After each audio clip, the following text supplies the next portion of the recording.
Subscribe, please. Hey guys, welcome back. It's me, Gimpy, and I am here with Nightfighter Ace by Compass Games. And I'm going to go ahead and say it right off the bat. This is Silent Victory in the skies. If you like Silent Victory, the Hunters, anything else in that that line, that series of type of games, if you like those things, you're going to like this. If you don't like those, then you're not going to like this. So make your choice now and proceed on.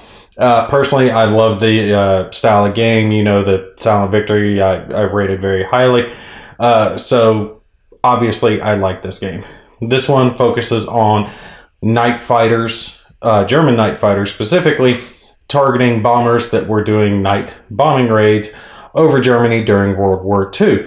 So you're taking and selecting what bomber you're going to take and fly, and trying to intercept, or not bomber, fighter you're flying, and randomizing the raids, going after the bombers, trying to intercept them, and it's the whole nine. Very similar. You can see this chart over here to the left looks very similar to the boxes that you had in your submarines when you're taking and moving along from one transit box to the other.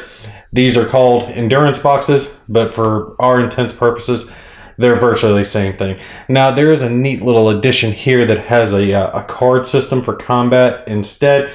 But for the most part, the game's going to play out very similarly to what you've seen before. You're going to take and try to intercept your target, whatever the target might be. Make some selections. Modifiers are going to affect it. You're going to roll, see what happens. Burn ammo. Possibly some weapons do have infinite ammo. And then continue on either intercepting or ending your mission, and then continue on from there. There is one thing I want to show you, because you guys will notice this did not come with the game. What actually came with the game is your operations map here. And this thing, my light's not glaring off of it, is glossy and massive. You guys can see it's huge. It's two of these sheets, and it's got to fold down the center. And originally I had it sitting up here like this, laying up there.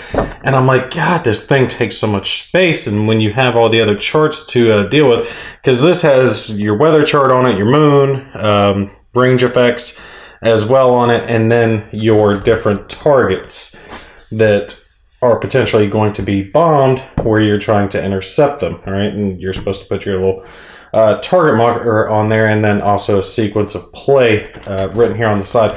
Honestly, they could have had this thing be half the size, have this little bit of the chart up here in a smaller version, have a smaller section for the potential targets, your spoof raid, your sequence of play across the bottom, something like that.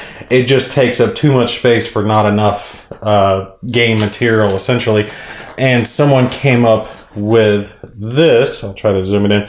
My printer evidently is not that good, so this didn't come out looking that well, but it works a hell of a lot better for a lot less table space, and actually has more information on it. I'm going to see if I can take and use Photoshop to cut out some of this white and kind of expand it a little bit and reprint it, get it a little bit bigger, because I've got decent eyesight, and even I'm having a hard time seeing some of this here.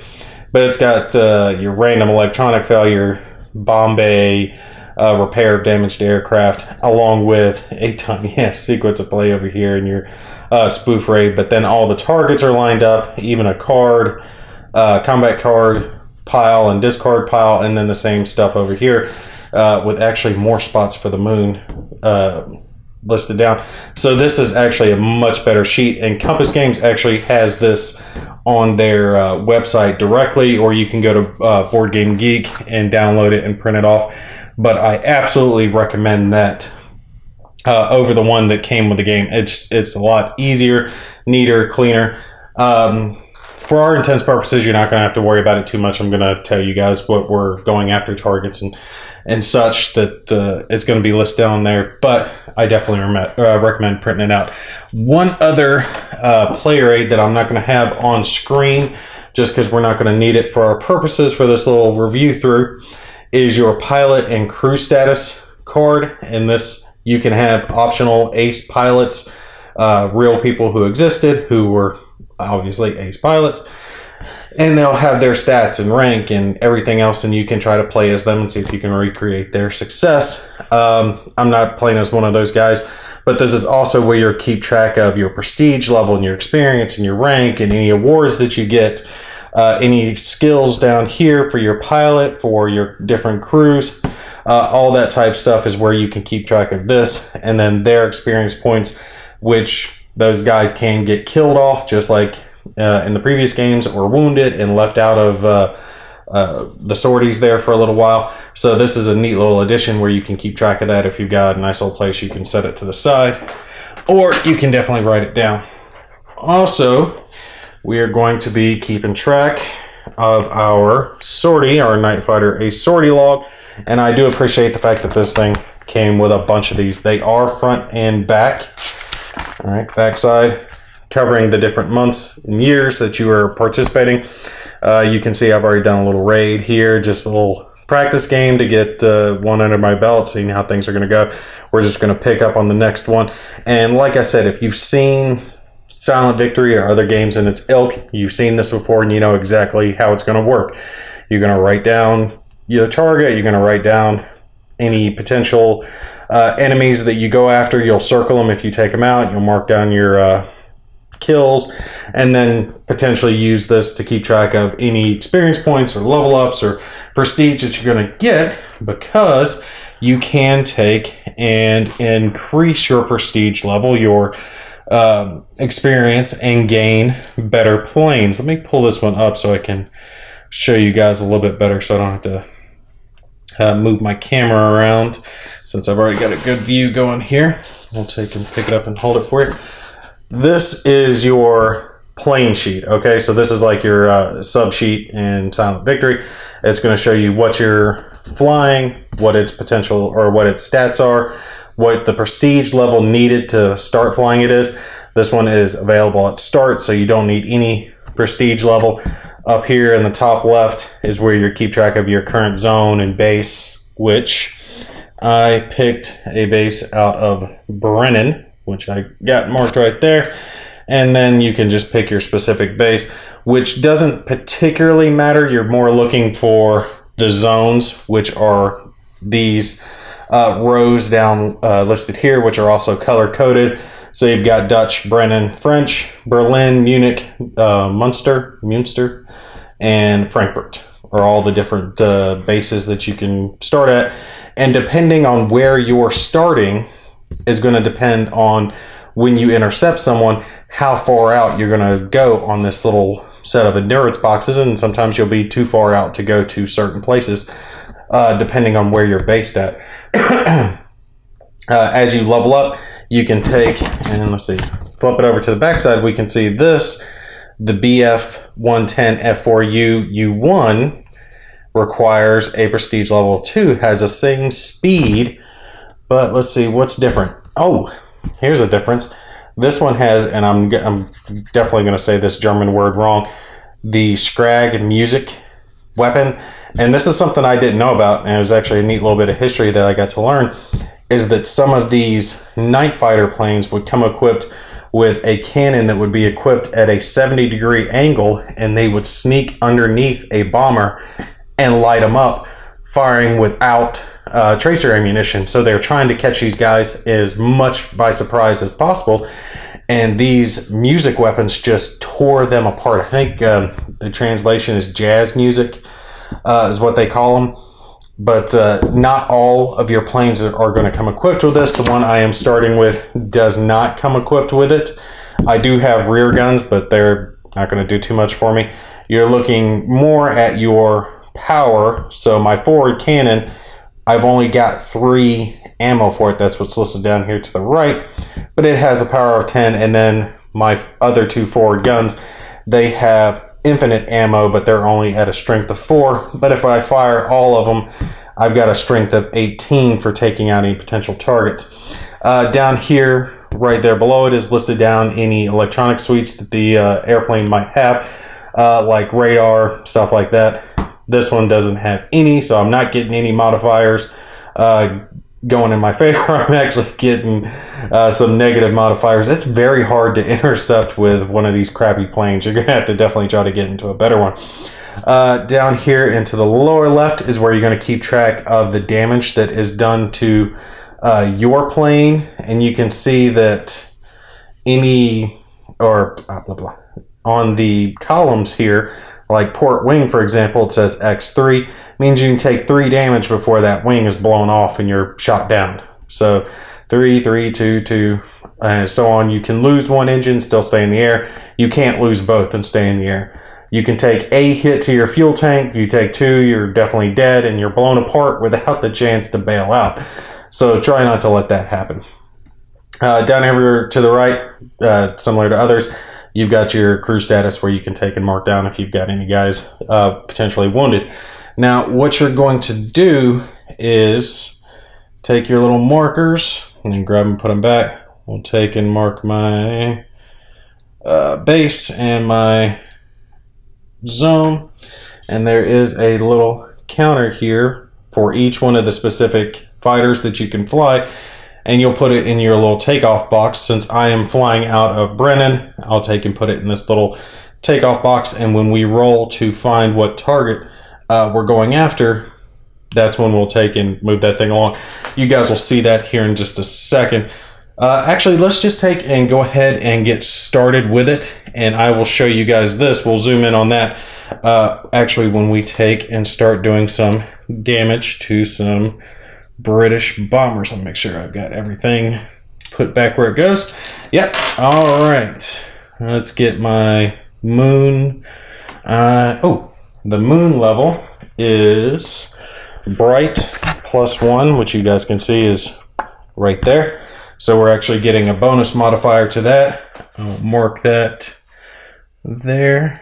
So we've got bright and raid target. We'll have to figure out what our raid target's going to be. Now, first thing that you're going to do is roll for your raid target, and just like the other games, you're going to have a bunch of different charts that you're going to roll on. First one being your raid target. You're going to look what year and month you're in. We are in August 43 still, so we're going to take and roll on this chart to determine where our target's going to be. So, and it's going to be a 2d6 roll. I'm using my double 6 dice, and we'll take and roll and see where our target's going to be. Ooh, 10. Where is 10 going to be? Berlin. They're going after Berlin, the bastards. I don't know. Maybe that's a good Arnold. We'll see. All right, so mark down to Berlin. And what you're really looking at is the area marked in the parentheses. There is a specific city marked down on the left of what their specific target is. But again, it's color-coded to groups of areas. So Berlin is obviously going to be Berlin, but Hamburg, for example, would be in Bremen. Bremen, let's see. I don't know how to pronounce that. Munda would also be in Bremen. So you guys see what I'm talking about there. So we're going to be going towards Berlin, which actually isn't too far. That's not too bad. All right, so after you figure out your target, you're going to take and check for any random electronics failure. Now for us, we'll go ahead and roll on it, but it's not going to affect us because we have no electronics anyways to fail. Where is that? It is on this B4 chart here. Random electronics failure. We'll roll 2d6, see if anything happen. We got a 6. No effect. So nothing to worry about there. Nothing to get messed up. Now at this point, you're going to take your marker and put it wherever your target area is. Okay. So we were in our takeoff box, and Berlin is 2 over. So we're going to move over to Berlin, and we're going to check for spoof aircraft as well. There is a raid target marker, so you can remember, and we will mark down Berlin. What color is Berlin? Red. All right, so Berlin is our target. Now we do what is called the spoof rate. We're going to take and check for our spoof rates, And that was a tactic the British used to take and try to confuse the German night fighters to keep them from knowing where their real groups of attackers were. So we need to make sure that we are not fooled by these guys.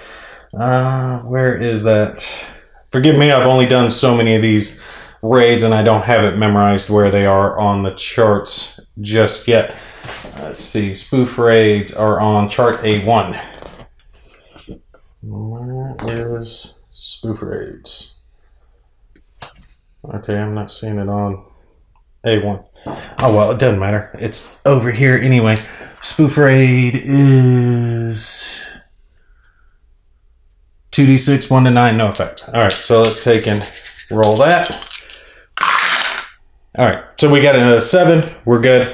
No effect. If we got a 10 or 11, I think it's 1 endurance box we lose, and then if you get a 12 plus, you take and lose 2 endurance boxes. And like I said, these endurance boxes over here on your left are the equivalent of your transit boxes. So the less you have of these, the less chance you have of actually being able to shoot down enemy bombers, which is your entire goal. All right, so after you check for your spoof raid, that's when you're going to roll for your interception. So that's when you're trying to intercept the enemy aircraft. And like I said, it's not very easy.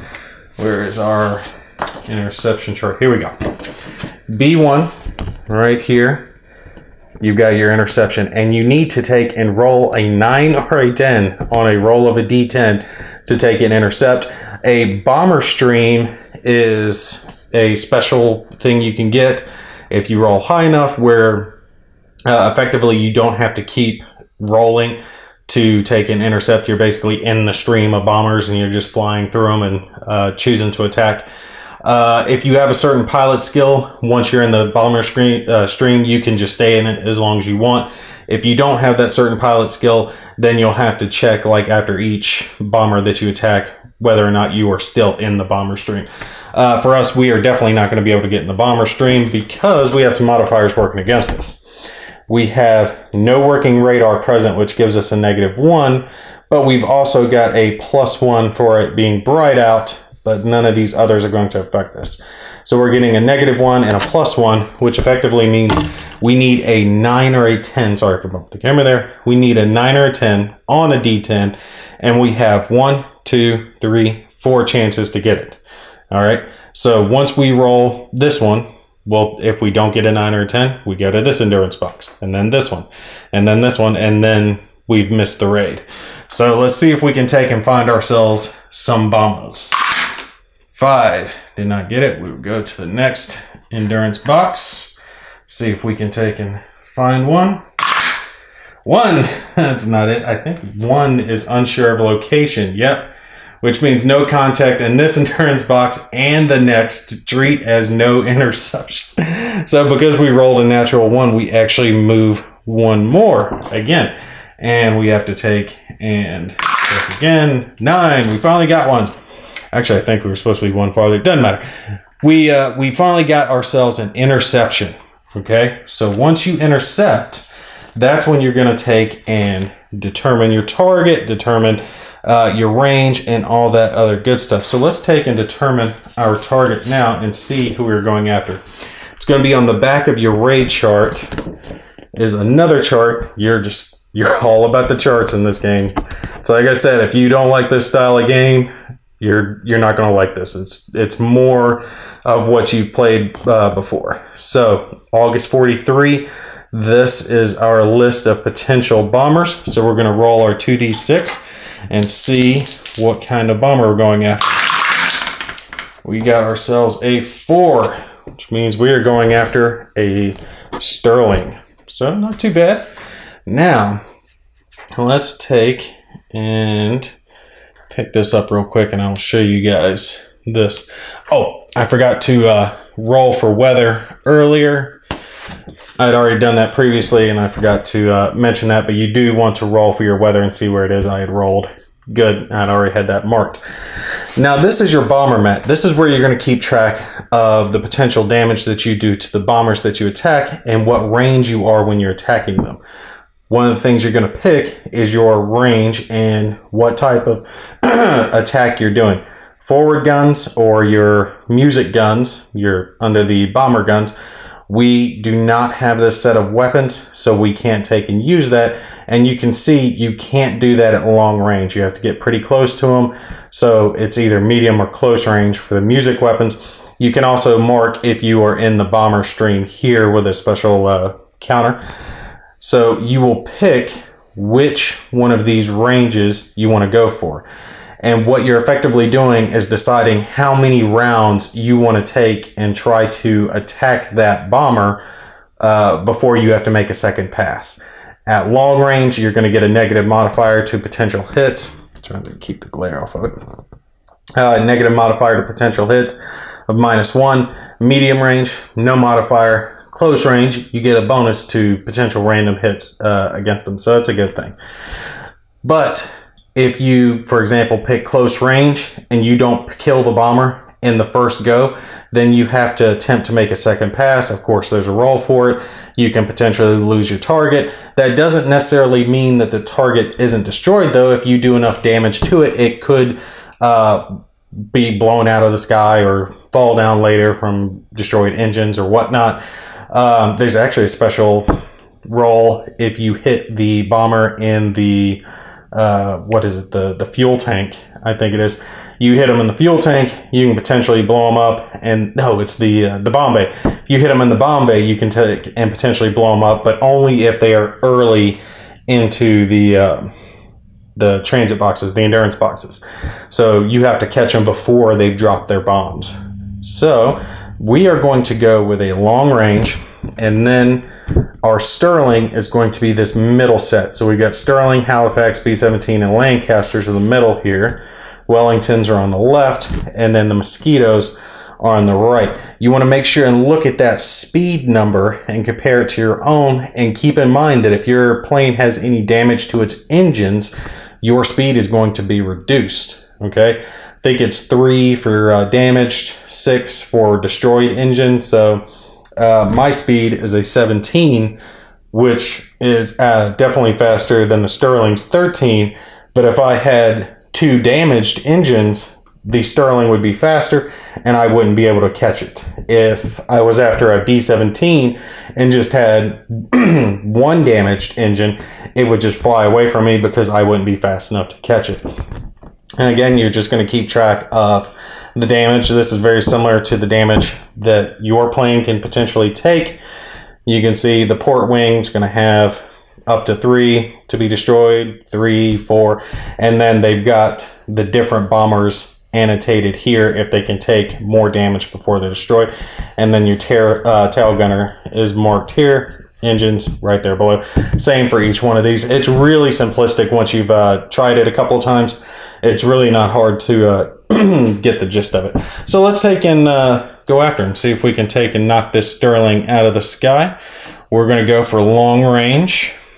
We are not in the bomber stream, so I'll set that over to the side and leave that up there for our good weather. Now, once we made all those decisions, this is when the card deck actually comes into play that I have set down over here to the side. When you draw your cards, it's going to have a bunch of numbers listed across it. You're going to compare that. Excuse me, I'm choked up this evening. You're going to compare that against your total weapon value that you're firing. Again, you can't pick to just fire your infinite weapons. Yeah, the ones that you have infinite ammo for. You have to fire all of your forward guns when you're firing them, or fire your music guns. You're going, well, let's just tell you what. Let's draw our first card and see what we get here. All right. Oh, and one thing I did notice about this, see if I can show it to you guys. Cards are a little thin. Didn't appreciate that, but it's not horrible. We can deal with it. All right, so we are looking at 3 things here on this card. The top row, the middle text, and the bottom row. Now, the bottom row is not going to take effect until later. I'll explain that here in just a sec.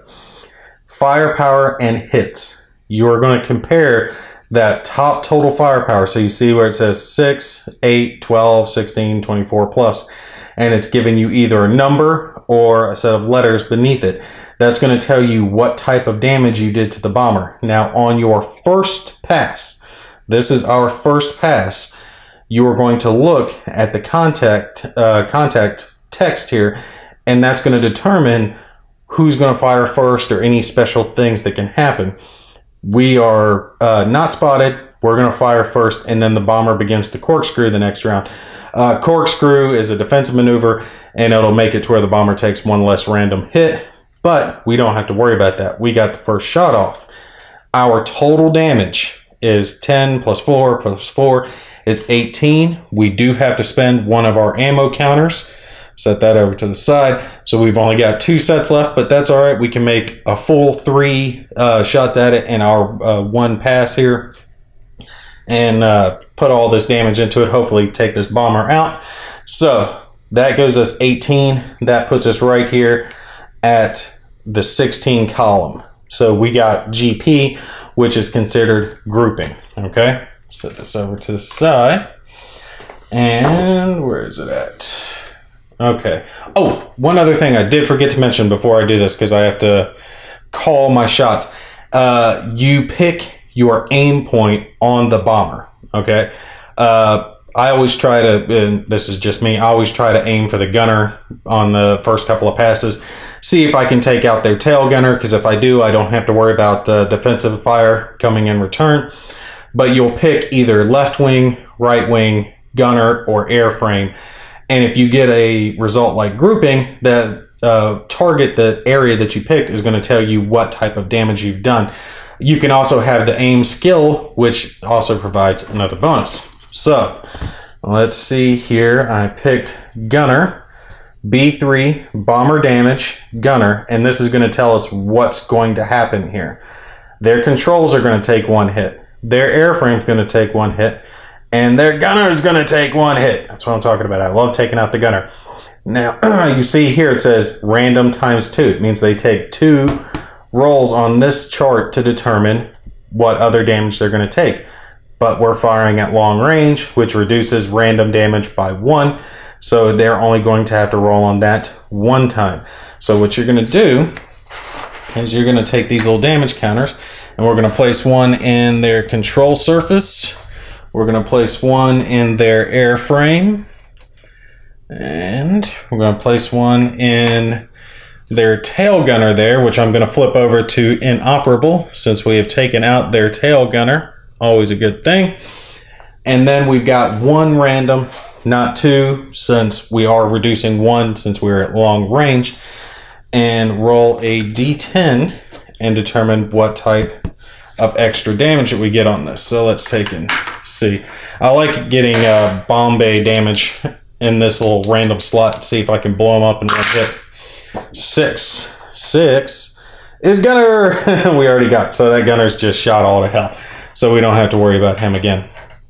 Now, normally what would happen is we would draw a second card and do a defensive fire. That's where you would be looking at that bottom set. That's the only part you would be looking at. And then you would roll for random damage on your plane. On which chart is it? I think it is this chart. Yep. You would roll here to determine what type of damage that you take, and you would apply it to your plane in the same manner. Since, again, I already took out their gunner, we don't have to take and worry about that. Plus, the set on the right does not have rear gunners, so you wouldn't have to worry about them shooting back at you. Since we have completed this first long-range pass, or round, we get to move up to the next range. And what it's effectively doing is we're flying at them and shooting at them, shooting at them, shooting at them, you know, long, medium, close range, and going.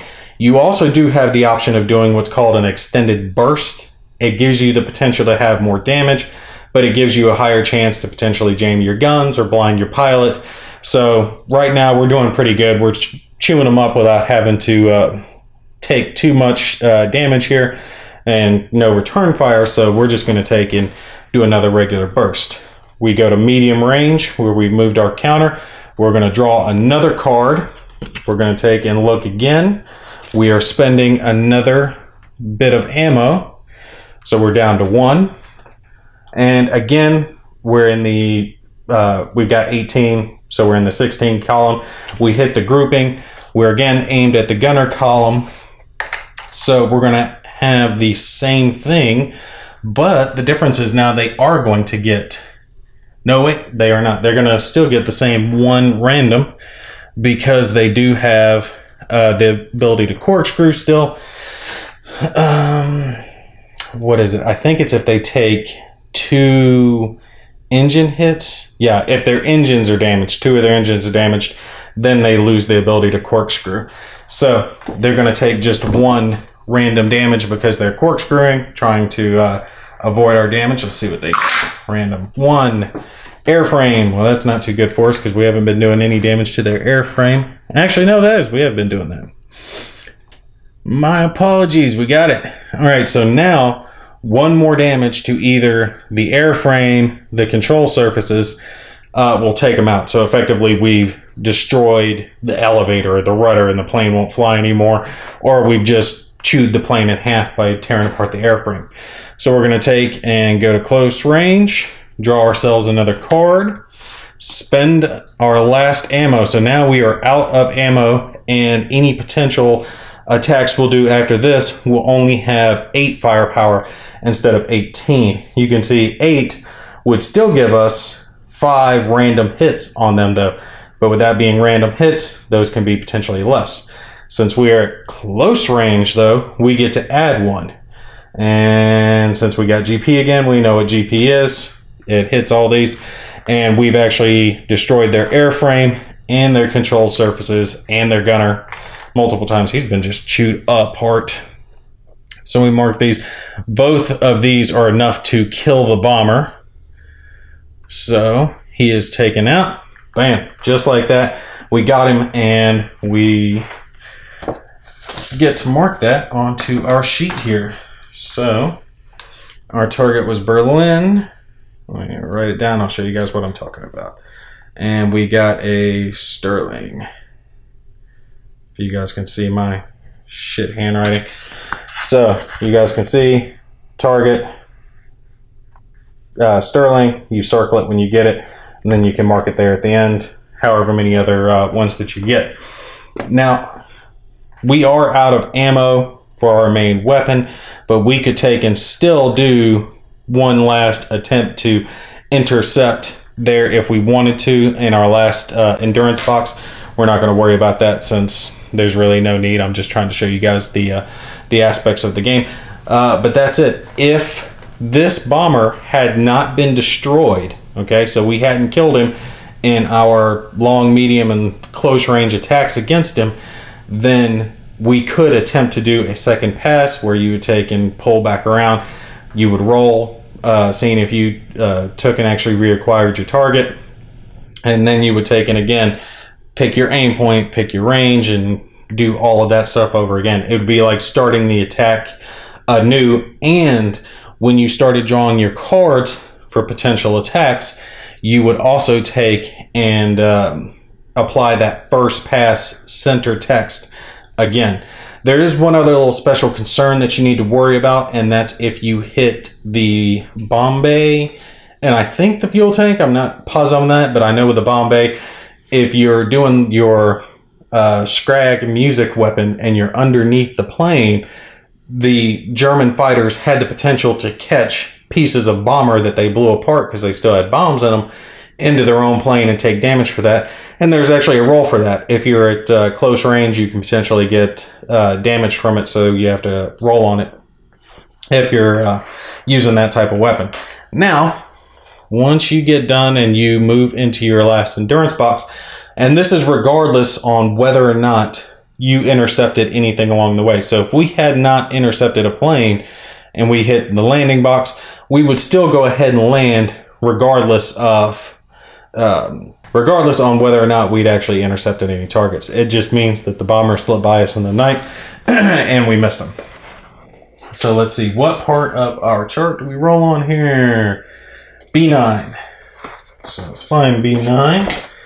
And here we go. I have to do that. Roll for landing weather. Okay. Let's take and roll. See what it is. Our landing weather is still good. So we're good there. And landing chart. We're going to take and roll 2d6 right up here. Here's your weather chart and then your landing chart. Depending on how you're going to land, you want to try to take and not have any bad modifiers going for you. We don't have any full moon, no landing skill, that's not present. Plane is not damaged, and we don't have poor weather though, so there's no modifiers for it. We're just rolling and seeing what we get. Lower is better. We got ourselves an 8, so we had ourselves a soft landing, no modifiers to worry about, so we could take and go ahead and mark down. We got ourselves one last kill here. We'll mark down 1. And at this point is when you could take and bring this back up and look into the back of the rulebook. And there is potential awards you can get, medals for your crew, experience points, prestige points, and you're going to add those up as you go along through your sorties. Because I'll tell you what, these sorties aren't too long to play. You know, you could play, 2, 3 in an evening, playing through them, and then you're going to add those up. And let's see, I think every 4 gives you a guaranteed experience point, no matter what you shoot down. Just experience for your crew. If you pick a NCO pilot to start out with, you start out with a couple of experience points that you can use. Let's see, right here at the back of the rulebook, they show it. They've got a list of the skills. Let me show you guys what I'm talking about here.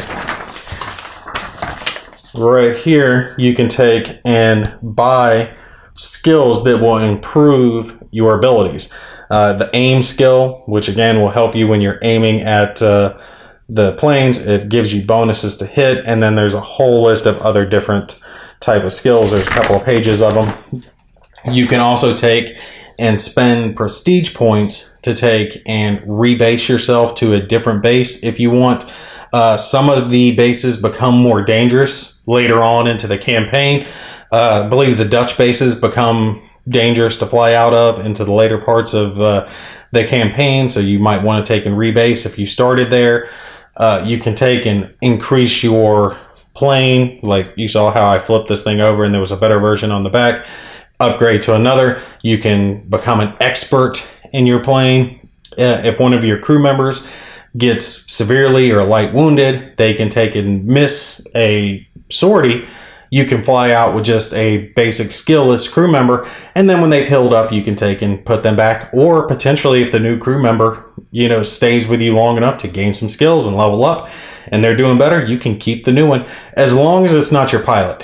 If your pilot is ever killed at all, game is over, and then you just score your campaign at that point for your maximum score for your campaign. You're going to take and always just have your pilot, your other crew members, they can always take and be replaced. That's it. That's the game. That's Nightfighter Ace. I told you guys it's really easy if you played other games in this line. I know I keep saying it, Silent Victory, but if you played games like that before, you're going to slide right into this. It's going to feel natural to you. It's just learning the mechanics of the game, the sequence play. One of the things that did kind of bug me, okay, is when it came to the sequence of play, it does a fine job with the exception of number 5. Number 5 is the combat steps, and I would have liked to have seen that more fleshed out, because it's, especially if you're a newer player, it's very easy to make a mistake when you're taking and starting out, picking your range, deciding what weapon you're going to be using, all the different stuff that you're doing there. There's not a whole lot actually going on, but it would have been nice to have that little sequence fleshed out just a little bit more. Maybe add in an extra step, showing just what you're going to do for your combat steps. Because the only place I could find it, your sequence play is listed here and on one of the player aids, but they're both the same. The one on the player aid could have been the combat, sequence of play. The only other place to find it is actually where it's written out in the rule book. So if you're, confused or you forget something when you're playing the game, the first few sorties, you have to go directly into the rule book to see what steps and making sure that you're hitting every single one of them. That's something I would have liked to have seen changed. Not a big gripe, especially if you play a handful of sorties. You're going to take and have it, you know, after a few of them. It just would make it easier when you're starting out. Only other thing, like I said, cards are thin. That's a little irritating. You're probably definitely going to want to sleeve those if you're a very anal player like I am. Everything else, counters are fine. You guys can see that I clipped them. They're the standard white core counters that you're going to have when it comes to Compass Games type stuff. Player aids are great. The graphics are great. Everything else works perfect. Only other thing I would suggest is definitely taking and printing out that player aid. Definitely make sure your printer has more ink than I do, because that's just a hell of a lot easier and it saves so much table space rather than having this big monstrosity sitting there on the table. That was a goof, Compass. It looks great. I like it. It looks good on the table, but this is so much neater and easier to use. Other than that, that's going to be it. Hope you guys enjoyed it. I definitely did. I will definitely be playing some more sorties of this game. I love it. I gotta say, it's right up my alley. If you're a solitaire war gamer, I can't recommend it enough. Definitely like Nightfighter Ace. All right, you guys take care. I will catch you in the next one.